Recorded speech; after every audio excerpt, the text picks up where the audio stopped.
Pacific ring of fire.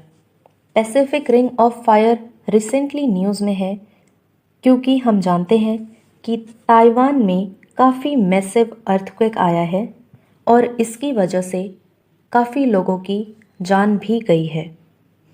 Taiwan एक ऐसी जगह पे लोकेटेड है जहाँ पे फ्रीक्वेंटली अर्थक्वेक आते रहते हैं और वॉल्केनोज इरप्ट होते रहते हैं और इसी जगह को बोलते हैं Pacific ring of fire. Pacific ring of fire में वर्ल्ड में जितने भी अर्थक्वेक्स आते हैं उसका 90% अकेले पैसिफिक रिंग ऑफ फायर में अर्थक्वेक देखने को मिलते हैं। ये जो आप मैप में देख रहे हैं, ये रेड कलर का पोर्शन, यही है पैसिफिक रिंग ऑफ फायर। यहाँ पे फ्रिक्वेंटली अर्थक्वेक्स आते रहते हैं और वॉल्केनोज इरप्ट होते रहते हैं। ये देख सकते हैं आप कि काफ़ी कंट्रीज़ लोकेटेड हैं पैसिफिक रिंग ऑफ फायर के आसपास। तो जो भी कंट्रीज़ इस पैसिफिक रिंग ऑफ फायर के आसपास हैं, यहाँ पे फ्रीक्वेंटली अर्थक्वेक और वॉल्केनोज देखने को मिलते रहते हैं। पैसिफिक रिंग ऑफ फायर को सरकम पैसिफिक बेल्ट भी कहते हैं क्योंकि यहाँ पे हमें काफ़ी वॉल्केनोज की चेन देखने को मिलती है। एक चेन में वॉल्केनोज इरप्ट होते हैं और उसी एरिया में अर्थक्वेक्स भी काफ़ी ज़्यादा आते हैं, तो इसीलिए इसको पैसिफिक सरकम पैसिफिक बेल्ट भी कहा जाता है और ये लाई करता है पैसिफिक ओशन में। ये जो रिंग है ये कम्प्लीटली रिंग तो फॉर्म नहीं करता है, इसकी जो शेप है वो है हॉर्स शू शेप और ये सेमी सर्कल फॉर्म करता है। The ring of fire marks the borders between multiple tectonic plates such as Juan de Fuca, Cocos, Nazca, North American, etc. It passes through 15 additional countries including USA, Indonesia, Mexico, Japan, Canada, Russia, Philippines, etc. ये Pacific ring of fire को ring of fire क्यों कहते हैं?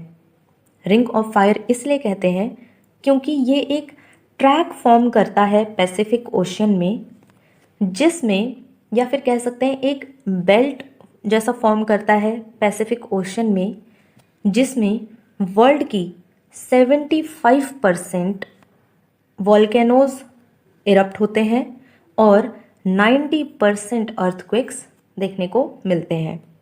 और ये काफ़ी ज़्यादा होता है, मतलब जितना भी एरिया है पूरे वर्ल्ड में उसमें से सबसे ज़्यादा इरप्शन इसी एक पर्टिकुलर एरिया में होता है और इसीलिए इस जगह को, इस बेल्ट को सरकम पैसिफिक बेल्ट या फिर रिंग ऑफ फायर कहा जाता है। Features of ring of fire. पहला है एक्टिव वॉल्केनोज। जैसे कि हमने अभी पढ़ा कि पैसिफिक रिंग ऑफ फायर में 75% वॉल्केनोज इरप्ट होते हैं और यहाँ पे जो वॉल्केनोज इरप्ट होते हैं इसका रीज़न क्या है? इसका रीज़न है टेक्टोनिक प्लेट्स की मूवमेंट। जैसे हम जानते हैं कि टेक्टोनिक प्लेट्स की मूवमेंट होती है, तो उसी मूवमेंट में एक प्रोसेस होता है कन्वर्जेंस का, जहाँ पे दो प्लेट बाउंड्रीज कन्वर्ज करती हैं और उस कन्वर्जेंस में होता है एक प्लेट जो हैवी प्लेट होती है वो सबडक्ट कर जाती है और इसी सबडक्शन की वजह से होता है वॉल्केनिक इरप्शन। दो प्लेट आई, ये है प्लेट ए और ये है प्लेट बी।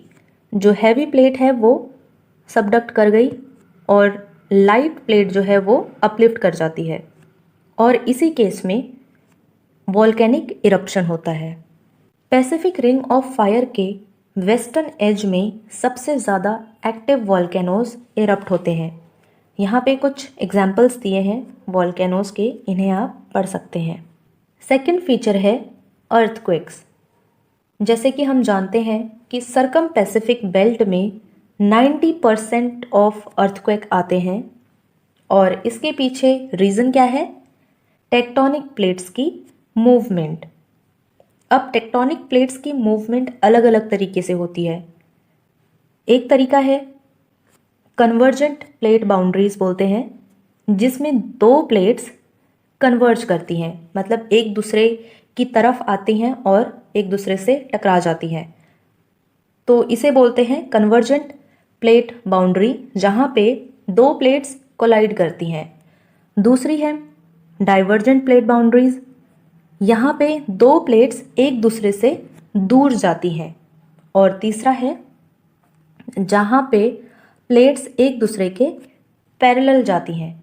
और ये तीनों ही केसेस में एक दूसरे से ये अब्रेजन करते हैं और घिसते हैं। इनके जो रॉक्स हैं एक दूसरे पे जब घिसेंगे तो अर्थक्वेक आता है। थर्ड फीचर है ट्रेंचेस।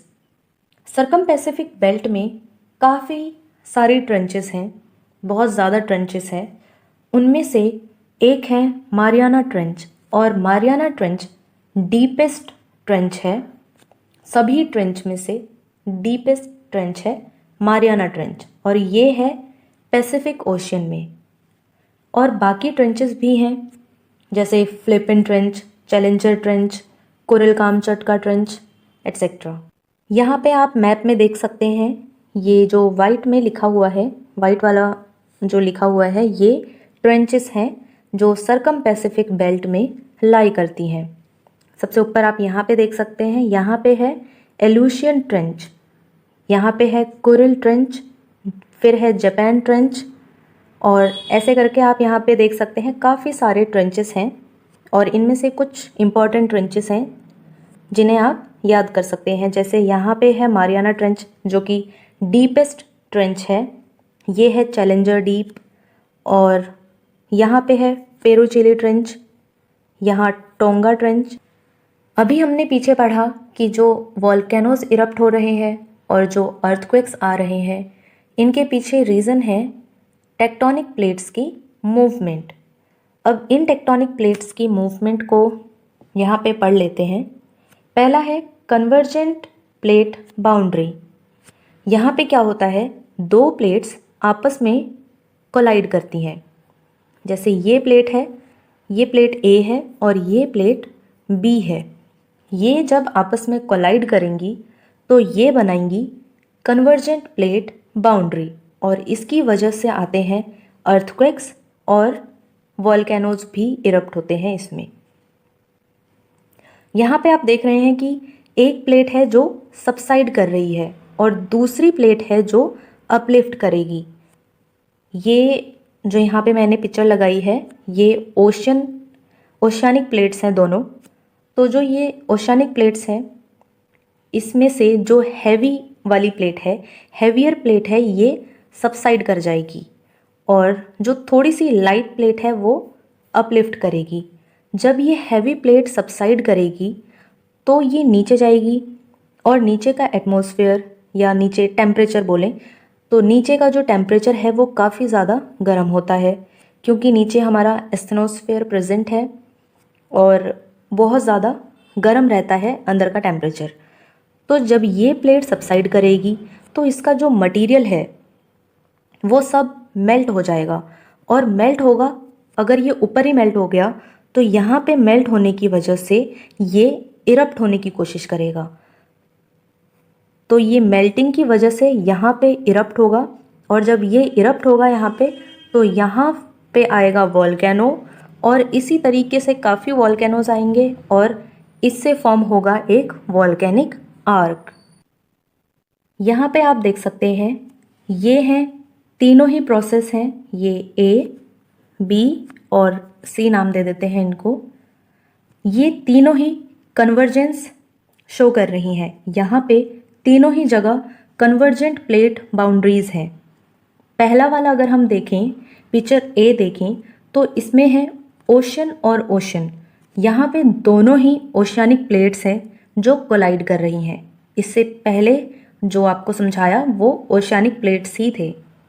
तो इसमें से जो ज़्यादा हैवी प्लेट है वो सबसाइड कर जाएगी। सबसाइड करने के बाद यहाँ पे मेल्ट हो जाएगी और मेल्ट होने के बाद वो इरप्ट होने की कोशिश करेगी और जब इरप्ट होगी तो यहाँ पे वोल्केनो इरप्ट होगा और यहाँ पे काफ़ी बार ये प्रोसेस होगा और सिर्फ एक जगह पे तो नहीं होगा, और भी जगह पे होगा। तो इसी तरीके से यहाँ पे फॉर्म हो जाएगा वोल्केनिक आर्क और ये हो रहा है ओशियन में। इसी तरीके से पिक्चर बी देखें तो यहाँ पे है, एक साइड तो है कॉन्टिनेंटल प्लेट और दूसरी साइड है ओशियानिक प्लेट। ये वाली है, ग्रीन वाली है ओशियानिक प्लेट और जो ये ब्राउन में है ये है कॉन्टिनेंटल प्लेट। तो जो कॉन्टिनेंटल प्लेट है ये लाइट है ओशियानिक प्लेट के कंपैरिजन में। तो जो ओशियानिक प्लेट है ये सबसाइड कर गई और नीचे जाके मेल्ट हो गया इसका मटेरियल और इसने इरप्ट होने की कोशिश करी। यहाँ पे इरप्शन हो गया, वोल्केनो इरप्ट हुआ यहाँ पे और यहाँ पे भी वोल्केनिक आर्क देखने को मिल सकता है। तीसरी कंडीशन है, यहाँ पे पिक्चर सी देखें तो यहाँ पे दोनों ही कॉन्टिनेंटल प्लेट्स हैं। ये दोनों ही कॉन्टिनेंटल प्लेट्स कोलाइड कर रही हैं और जब ये कोलाइड करेंगी तो इनमें से मतलब जब इनका कोलिजन होगा तो कोलिजन की वजह से, इनके टकराने की वजह से यहाँ पे फोल्ड हो जाएगा और इसी फोल्ड की वजह से यहाँ पे बनेंगे माउंटेन्स और यहाँ पे भी आएंगे अर्थक्वेक। ये तीनों ही कंडीशन अर्थक्वेक के लिए प्रोन है और ये जो ऊपर की दो हैं यहाँ पे वोल्केनोज इरप्ट हो रहे हैं और जो नीचे कॉन्टिनेंट और कॉन्टिनेंट, ये दोनों ही कॉन्टिनेंटल प्लेट्स जब कोलाइड कर रही हैं तो यहाँ पे फोल्डिंग हो रही है और इससे माउंटेन्स की फॉर्मेशन होती है।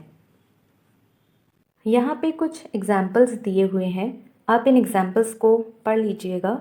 इसमें से जो सेकंड एग्जाम्पल है नाज़का प्लेट और साउथ अमेरिकन प्लेट, ये दोनों ही प्लेट कन्वर्ज करती हैं, ये दोनों ही प्लेट कोलाइड करती हैं और ये जो नाज़का प्लेट है ये है ओशियानिक प्लेट और साउथ अमेरिकन प्लेट है कॉन्टिनेंटल प्लेट। ये जो नाज़का प्लेट है ये कोलाइड करती हैं ये दोनों ही प्लेट और जो नाज़का प्लेट है ये सबसाइड हो जाती है।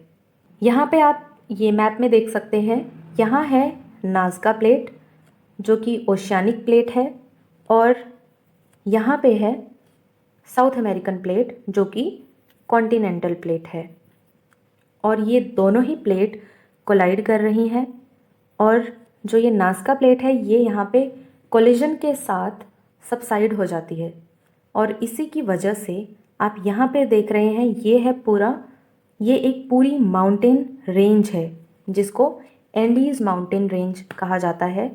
ये पूरी माउंटेन रेंज यहाँ पे इसी कोलिजन की वजह से देखने को मिलती है। सेकंड है divergent plate boundary.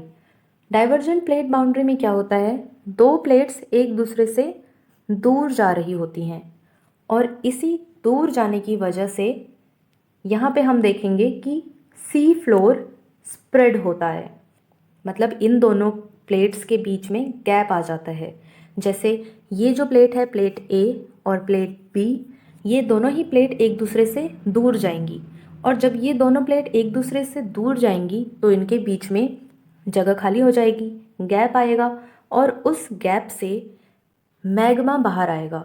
Magma erupt होने की कोशिश करेगा और जब इरप्ट हो जाएगा तो यहाँ पे फॉर्म होगा, यहाँ पे पहले तो वॉल्केनोज आएंगे और ये क्योंकि पानी के नीचे है, हमारे ओशियंस के नीचे होता है ये, तो यहाँ पे जैसे ही वॉल्केनोज इरप्ट होंगे तो मैग्मा बाहर आएगा। मैग्मा बाहर आएगा, अब ये पानी में है तो उतनी ही जल्दी ठंडा भी हो जाएगा। जब ये ठंडा हो जाएगा तो यहीं कलेक्ट हो जाएगा। कलेक्ट होने की वजह से यहाँ फॉर्म होते हैं रिजेस। कुछ इस तरीके से हमें देखने को मिलते हैं, ओशियंस के नीचे रिजेस देखने को मिलते हैं जो कि फॉर्म होते हैं by the divergent plate boundaries. यहाँ पे आप इस पिक्चर में देख सकते हैं, ये नीचे एस्थेनोस्फेयर है और यहाँ से इरप्ट हो रहा है मैग्मा। जब ये इरप्शन होगा ये दोनों ही प्लेट एक दूसरे से दूर जा रही हैं और ऊपर है पानी, ये ओशन के नीचे हो रहा है और ये प्लेट एक दूसरे से दूर जा रही हैं। बीच में यहाँ पे जगह खाली हो गई है। तो जगह खाली हो गई है तो नीचे से जो मैग्मा है वो इरप्ट होने की कोशिश करेगा। जब इरप्शन होगा तो यहाँ पे वॉल्केनोज इरप्ट होंगे। वॉल्केनोज इरप्ट होंगे तो क्योंकि ये पानी के नीचे प्रोसेस हो रहा है और पानी काफ़ी ठंडा होता है, और ठंडे पानी की वजह से ये जो वॉल्केनोज इरप्ट होंगे, ये मैग्मा और जो ये लावा है, ये लावा भी ठंडा हो जाएगा। जब ये लावा ठंडा होगा तो यहीं इकट्ठा हो जाएगा, और इसे इकट्ठे होने की वजह से यहाँ पे ऐसे रिजेस फॉर्म हो जाएंगे, और इससे सी फ्लोर स्प्रेड होता है। सी फ्लोर स्प्रेड कैसे होता है, मतलब ये प्रोसेस चलता रहेगा। यहाँ पे रिजेस फॉर्म हो रहे हैं, ये हाईलैंड जैसे, मीन्स ये पानी के नीचे हाईलैंड जैसे हैं। तो यहाँ पे ये रिजेस फॉर्म हो रहे हैं और ये फॉर्म होते रहेंगे। और ये डाइवर्जन प्लेट अब ऐसा तो नहीं है कि एक बार डाइवर्ज हो गई है तो रुक जाएगी, अब ये कॉन्टीन्यूसली डाइवर्ज होती रहेगी और मैग्मा इरप्ट होता रहेगा और ये प्रोसेस कंटिन्यू चलता रहेगा। अब कहीं ना कहीं पे तो एक ट्रेंच आएगा। अब जब वो ट्रेंच आएगा तो जो ये डाइवर्जेंट प्लेट की वजह से इसके साथ कुछ मटेरियल भी जा रहा होगा, तो वो मटेरियल लेके ये अपने साथ जाएगा और ट्रेंच में गिर जाएगा। ये पूरा पार्ट ट्रेंच में गिर जाएगा। जब ये ट्रेंच में गिरेगा तो यहाँ पे हमें एस्थेनोस्फेयर देखने को मिलेगा, और वहाँ पे होता है काफ़ी हाई टेम्परेचर, और यहाँ पे काफ़ी हाई टेम्परेचर होने की वजह से ये सारा मटेरियल मेल्ट हो जाएगा, और मेल्ट होने की वजह से फिर ये इरप्ट होने की कोशिश करेगा। अब जब ये इरप्ट होगा, इरप्शन होगा कभी ना कभी, तो इसका भी इरप्शन होगा, तो ये इसी जगह पे वापस आएगा, क्योंकि ये इसको यहाँ पे डाइवर्जेंस की वजह से इसको यहाँ पे गैप मिल गया है। तो ये वापस यहाँ पे इरप्ट होगा एक नए वॉल्केनो की फॉर्म में।